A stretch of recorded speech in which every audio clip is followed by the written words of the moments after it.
Bonjour à tous, aujourd'hui je vais vous présenter une petite technique pour prendre soin de vous, spécialement si vous avez tendance à ruminer des pensées, des croyances négatives à propos de vous-même. Donc c'est quelque chose qui est extrêmement fréquent chez les personnes qui sont déprimées, mais aussi et bien souvent, ça va être le cas si vous avez eu une enfance qui a été marquée par de la violence sous toutes ses formes, ou qui a été marquée par de la négligence, ou de l'invalidation émotionnelle. Donc, dans tous ces cas-là, vous avez un discours intérieur qui est bien souvent marqué par des pensées comme « je sers à rien, je suis nul, j'ai pas mal place », voire « je suis quelqu'un de répugnant » ou des pensées qui sont très similaires à ça.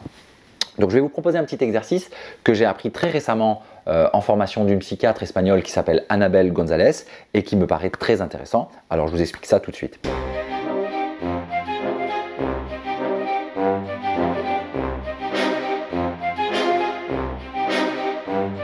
Alors cet exercice est assez simple parce que dans le fond c'est une série de 6 questions que je vais vous inviter à vous poser. Donc je vais vous les afficher, ça va être plus simple, et je vais les commenter pour vous. Mais avant ça, je veux quand même préciser quelque chose. La fonction première de ce genre d'exercice, c'est de vous aider à sortir d'un mode automatique pour développer une capacité à vous observer fonctionner, c'est-à-dire à vous observer penser, ressentir, agir. Donc finalement, à développer une capacité à être en pleine conscience. Et on sait que parvenir à développer cette capacité, c'est thérapeutique en soi, peu importe le genre de thérapie que vous faites ou que d'ailleurs vous ne faites pas. Et c'est spécialement important, je vous dirais, précisément dans ce type de rumination dépressiogène, parce que bien souvent, ça se passe de manière totalement automatique, quasi inconsciente.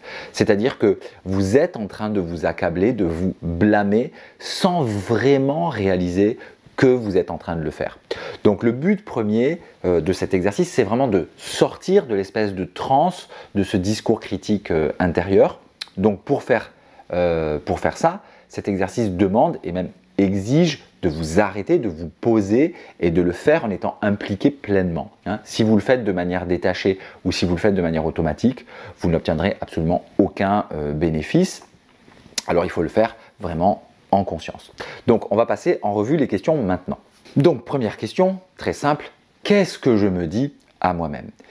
Et dans le fond, c'est exactement ce que je viens de vous expliquer, à savoir sortir de cette espèce de rumination automatique pour pleinement conscientiser les mots exacts que vous êtes en train de vous dire. Je ne mérite pas de vivre, je ne fais jamais rien de bien, je suis une cause perdue, etc., etc. Donc généralement, ce sont des mots comme ça qui sont très durs. Deuxième question, où est-ce que j'ai appris ça? Et là, ça peut m'aider de me demander s'il y a quelqu'un dans mon passé, peut-être dans mon enfance, qui me parlait comme ça, avec les mêmes mots. Parce que bien sûr que cette dureté que vous avez aujourd'hui contre vous-même, elle ne vient pas de nulle part. C'est un apprentissage. Quand vous êtes venu au monde, vous ne les aviez pas, ces mots-là. Donc la question c'est d'où ils viennent. Dans quel contexte vous les avez entendus? Est-ce que c'était en famille? Peut-être à l'école? Est-ce que c'est une personne qui a joué un rôle significatif dans votre vie, qui vous parlait comme ça? Donc votre père, votre mère, votre grand-père, votre frère, ou peut-être c'est une personne significative qui parlait comme ça à votre sœur, à votre frère, à votre mère. Donc prenez un moment pour penser à ça attentivement. La troisième question, dont la réponse peut sembler évidente, mais encore une fois, il faut s'y attarder. Est-ce que ça m'aidait quand cette personne ou ces personnes me parlaient comme ça? Peut-être c'est l'occasion pour vous de voir et de revoir comment vous vous sentiez à cette époque, ce que ça vous faisait, et quelles ont été les conséquences pour vous de vous faire parler comme ça, de vous faire dire ces choses-là avec ces mots-là. Quatrième question, est-ce que ça m'aiderait aujourd'hui si mes proches me disaient les mêmes choses? Si on me disait aujourd'hui, en tant qu'adulte, t'es un bon à rien, arrête de pleurer pour des conneries, ou tu sers à rien, t'es un incapable, bon, etc., etc. Alors, vous pouvez imaginer, si déjà aujourd'hui, comme adulte, comment ça serait douloureux, on peut imaginer comment, en tant qu'enfant, où vous étiez bien plus vulnérable, comment c'était de se faire dire comme ça. Mais encore une fois, prenez le temps pour y penser.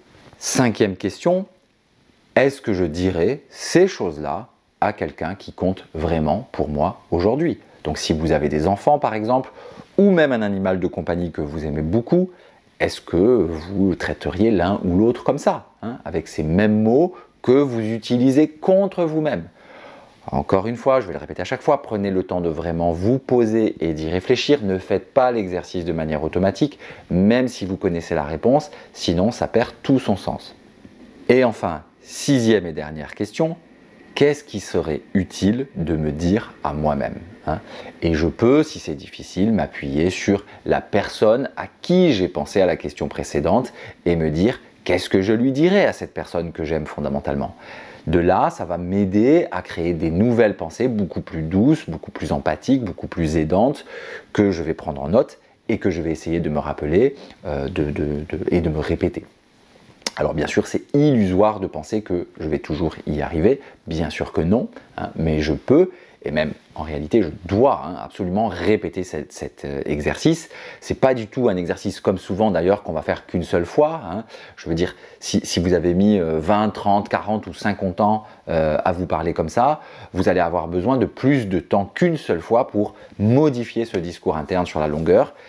Et donc, même si vous connaissez les réponses à toutes les questions, reprenez-les à chaque fois une à une et répondez à toutes ces questions en conscience, pas de manière automatique. Alors personnellement, j'aime bien cet exercice et ce que j'aime bien, en plus de ce que je vous ai expliqué au début, à savoir que c'est un exercice qui aide à développer notre capacité à être en pleine conscience, donc à nous observer fonctionner. En plus de ça, ce que j'apprécie, c'est que les questions nous invitent à identifier que la manière dont on se traite soi-même finalement, c'est très souvent un reflet de la manière dont on a été traité, hein.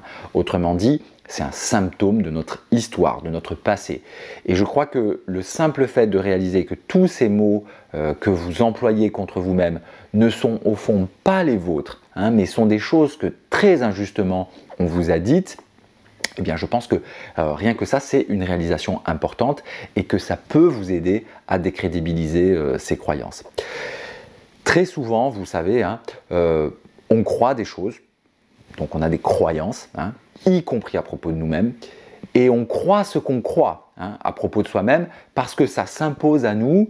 Et donc cet exercice, c'est une manière aussi de faire un pas de côté et de mieux conscientiser que ces croyances sur nous-mêmes peuvent être un symptôme de choses douloureuses qu'on a vécues dans notre enfance. Donc des fois, rien que le fait de reconnaître qu'il s'agit d'un symptôme post-traumatique, en quelque sorte, de choses douloureuses qu'on a vécues et qui ont été difficiles à intégrer, voire qu'on n'a pas véritablement digéré, ben c'est déjà plus la même chose que de recevoir et d'être accablé par ces pensées.